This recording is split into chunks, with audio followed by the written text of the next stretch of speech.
মাস কয়েক আগে মায়ের হাতের এই ইলিশ মাছের ডবকার রেসিপিটা তোমাদের সাথে শেয়ার করেছিলাম। সেটাতে তোমরা অনেক ভালোবাসা দিয়েছিলে। সামনেই পয়লা বৈশাখ, তাই ভাবলাম এই রেসিপিটা আরেকবার তোমাদের সাথে শেয়ার করি। তোমরা যারা আগে এই রেসিপিটা ট্রাই করোনি তারা একবার হলেও এইভাবে ইলিশ মাছের ডবকাটা বানিয়ে দেখো। বিশ্বাস করো, এর টেস্ট ভীষণ ভালো হয়। যাকেই খাওয়াবে তারই খুব পছন্দ হবে। বিশেষ করে রান্নাটা যদি মায়ের হাতের হয় তাহলে তো কথাই নেই। তো ইলিশ মাছের ডবকা বানানোর জন্য এখানে রয়েছে ইলিশ মাছ। মা আর বোন সকাল সকাল গঙ্গার টাটকা ইলিশ কিনে নিয়ে এসছে। এটা ফারাক্কা গঙ্গার টাটকা ইলিশ। তোমরা যারা নিয়মিত আমার ভিডিও দেখো তারা তো জানোই আমার বাড়ি ফারাক্কা। যাই হোক, এই ইলিশটার ওজন ছিল 1 কিলো 300 গ্রাম। এটার কয়েকটা রিং পিস করা হয়েছে আর বাকিটা গাদা আর পেটি আলাদা করে নেওয়া হয়েছে। এখানে চায়ের কাপের হাফ কাপের একটু বেশি কালো সর্ষে আর 10টা কাঁচা লঙ্কা পরিমাণ মতো জল দিয়ে মা শিলপাটায় ভালোভাবে বেটে নিয়েছিল। ঝালটা তোমরা নিজেদের স্বাদ অনুযায়ী অ্যাডজাস্ট করে নিও, তবে ইলিশ মাছের ডবকাটা একটু ঝালঝালি বেশি ভালো লাগে। দিয়েছি স্বাদ মতো নুন, ছোট 1 চামচ হলুদ গুঁড়ো, 3টে গোটা কাঁচা লঙ্কা আর চায়ের কাপের প্রায় হাফ কাপ মতো দিয়ে দিচ্ছি সর্ষের তেল। এই ইলিশ মাছ আর কাঁচা সর্ষে তেলের জুটিটা ঠিক যেন উত্তম সুচিত্রা জুটির মতো। এবার এই সমস্ত কিছুকে ইলিশ মাছের সাথে মা ভালোভাবে মেখে নিচ্ছে। এই মাখাটাই কিন্তু সব থেকে আসল।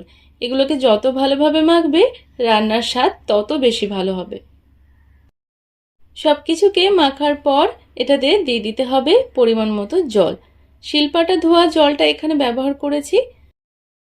জলটা দিয়ে আবারও খুব ভালোভাবে মিশিয়ে ঢাকা দিয়ে রাখতে হবে মোটামুটি 30 থেকে 40 মিনিট মতো। হাতে সময় কম থাকলে অন্তত 10 মিনিট ঢাকা দিয়ে রেখো। প্রায় 40 মিনিট পর একটা কড়াইয়ের মধ্যে মেখে রাখা ইলিশ মাছটা একবার একটু ঝাঁকিয়ে ঢেলে নিচ্ছি। এবার ইলিশগুলোকে কড়াইয়ের মধ্যে একটু পেতে দিতে হবে। যেহেতু ইলিশ মাছ একদম নরম হয়, তাই এইভাবে একটু পেতে দিলে মাছগুলো দেখতেও সুন্দর লাগে আর ভেঙে যাওয়ার চান্সও কম থাকে।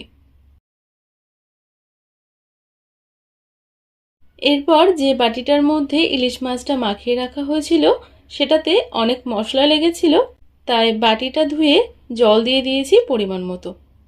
কড়াইটাকে একটু নাড়িয়ে নিতে হবে যাতে জলটা ভালোভাবে মিশে যায়। এবার গ্যাসটা জ্বালিয়ে লো ফ্লেমে ঢাকা দিয়ে রান্না করতে হবে 15 মিনিট মতো। মোটামুটি 5 মিনিট পরে আমি আবার ঢাকাটা খুলে নিচ্ছি। মাছটা একটু তলাটা দিয়ে নেড়ে নেব যাতে তলাতে না আটকে যায় কোনোভাবেই।